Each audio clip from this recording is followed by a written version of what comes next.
Aceh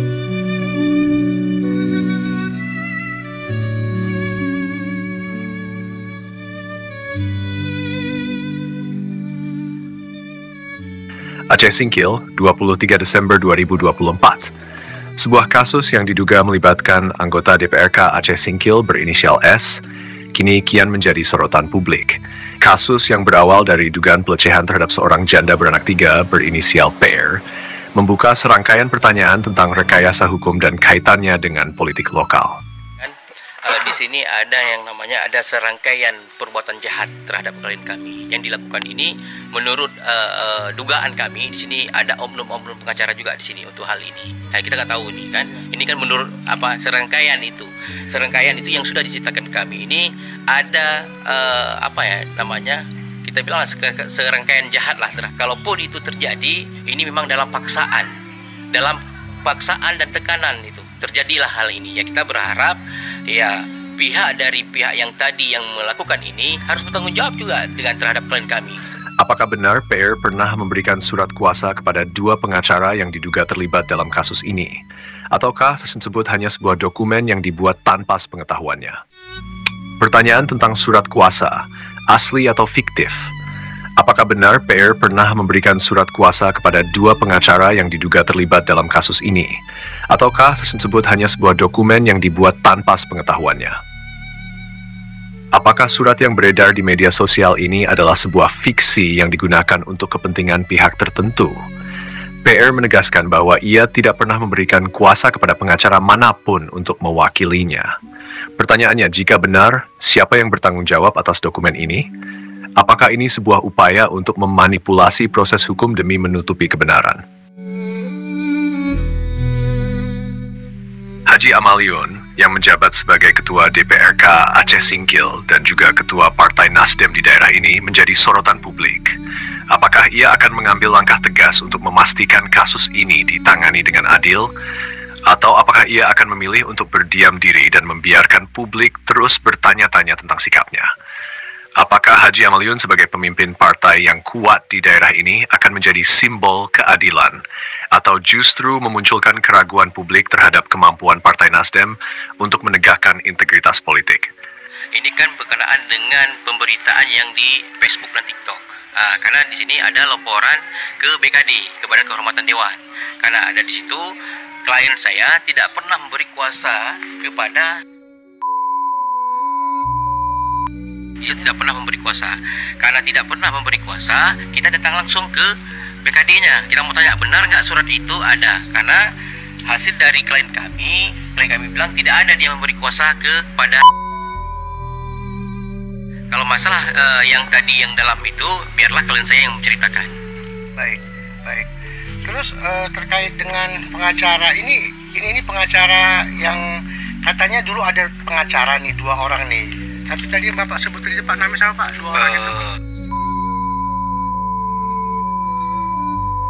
Nah, 2 orang itu, apakah betul Ibu sudah ngasih kuasa ke mereka? Tidak pernah. Tidak pernah? Tidak. Jadi Bapak-bapak, ini ada pengacara ini yang baru di samping ini pengacara ini. Ini memang penerima kuasa dari Ibu? Iya. Baik. Jadi ceritanya Ibu diajak untuk berzina. Iya. Apakah sempat Ibu dilecehkan pada saat itu? Sempat. Baik. Di tengah kisru ini, PR, seorang janda beranak 3, merasa terzalimi oleh sistem hukum yang seharusnya melindunginya.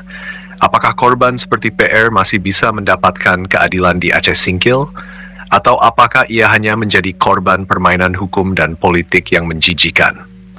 Publik juga mempertanyakan, apakah kasus ini akan diungkap secara transparan atau hanya akan menjadi bagian dari sejarah gelap sistem peradilan di daerah ini? Di sini ada serangkaian perbuatan jahat terhadap klien kami yang dilakukan ini menurut dugaan kami. Di sini ada oknum-oknum pengacara juga di sini untuk hal ini. Nah, kita nggak tahu nih kan. Ini kan menurut serangkaian itu yang sudah diceritakan kami ini ada kita bilang serangkaian jahat lah. Sekarang klien kami ini di kampungnya ini sudah luar biasa dikucilkan oleh masyarakat dengan masalah yang beredar surat kemarin itu. Pak, itu kejadian tanggal berapa sebenarnya, Pak? Suratnya ini ya. Iya. Tanggal 2. Tanggal 2 bulan berapa? Bulan 11 November. Kejadiannya di hari Jumat tanggal 2 November.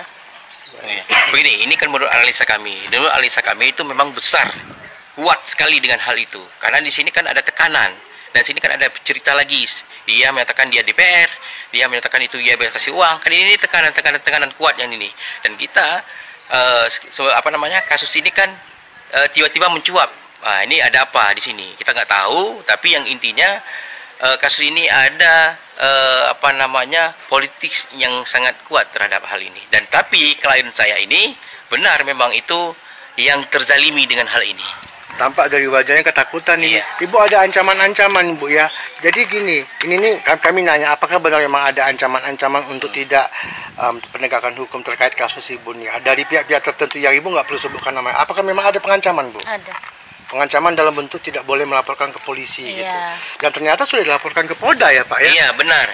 Karena kemarin dari pengakuan klien saya, dia ada mengancam. Dia bilang nggak usah pergi. Saya tanya dari siapa? Adalah oknum-oknum pengacara yang mengatakan jangan pergi. Nah ini bilang jangan, kita harus datang ke Polres Aceh Singkil. Maksudnya jangan pergi kemana, Pak? Jangan pergi ke jangan penuhi undangan Polres Aceh Singkil. Oh, undangan Polres Aceh Singkil ada Iya. berikan undangan. Ada. Nah, ini yang kita penuhi undangannya. Kita langkah berikutnya kita akan buat laporan juga ke Polda Aceh terhadap masalah oknum tadi. Tapi sudah dilaporkan ke Polda Aceh sebelumnya, Pak. Enggak, karena ini ada karena ini ada laporan LI, kita penuhi LI dulu. Baik. Laporan polisi dulu. Baik. Nanti baru kami bedah dulu, nanti baru kita buat laporan lain di sana. Ya, baik. Tapi kalau menurut saya lihat tadi ini bisa ditingkatkan kadang statusnya. Karena klien saya ini kan memang sudah trauma dengan hal ini. Karena kebetulan ini dia langsung ke Banda Aceh kemarin. Dia bersama dengan kami dari Banda Aceh ke Singkil. Ya, karena memang trauma ini rencana kita akan laporkan juga ke perlindungan saksi dan korban nanti. Dan kita akan laporkan juga ke Komnas HAM dengan Apakah hukum masih berfungsi? Apakah kasus ini akan menjadi ujian bagi integritas hukum di Aceh Singkil? Atau justru menjadi bukti bahwa hukum telah menjadi alat bagi kekuasaan? Publik menuntut jawaban. Publik ingin keadilan. Kita tidak bisa lagi berpangku tangan. Bagaimana rasanya jika seorang ibu yang telah mengorbankan segalanya untuk anak-anaknya, kini diperlakukan tidak adil? Seorang ibu yang berjuang keras membesarkan 3 anak tanpa henti harus menghadapi penderitaan yang tak seharusnya terjadi. Apakah kita akan membiarkan ini? Bagaimana jika yang terzalimi itu adalah anak perempuan kita sendiri, yang kita besarkan dengan penuh kasih dan perhatian? Apa yang akan kita lakukan jika kita melihatnya diperlakukan dengan cara yang tak seharusnya? Pihak-pihak yang seharusnya tahu lebih banyak, yang memiliki pengetahuan hukum dan tanggung jawab untuk menegakkan keadilan, mengapa mereka diam? Apakah kita akan membiarkan seorang ibu yang terzalimi ini, yang tak memiliki daya untuk terus berjuang sendirian mencari keadilan yang seharusnya ia terima? Bukankah ini saatnya mereka yang paham tentang hukum untuk melangkah dan memberi bantuan? Mengapa mereka tidak memberikan kesempatan pada ibu ini untuk mendapatkan keadilan? Jurnalis Singkil Video terus berjuang mencari kebenaran. Mereka berusaha menghubungi pihak terkait termasuk terduga pelaku dan pengacara yang diduga terlibat. Namun, hingga saat ini, kebenaran yang diharapkan belum terungkap sepenuhnya.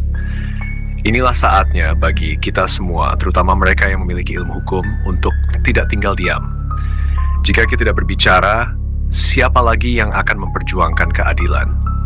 Apakah kita akan terus membiarkan ketidakadilan ini terus berlanjut, atau tahukah kita akan berdiri dan memberikan dukungan agar kebenaran bisa ditemukan?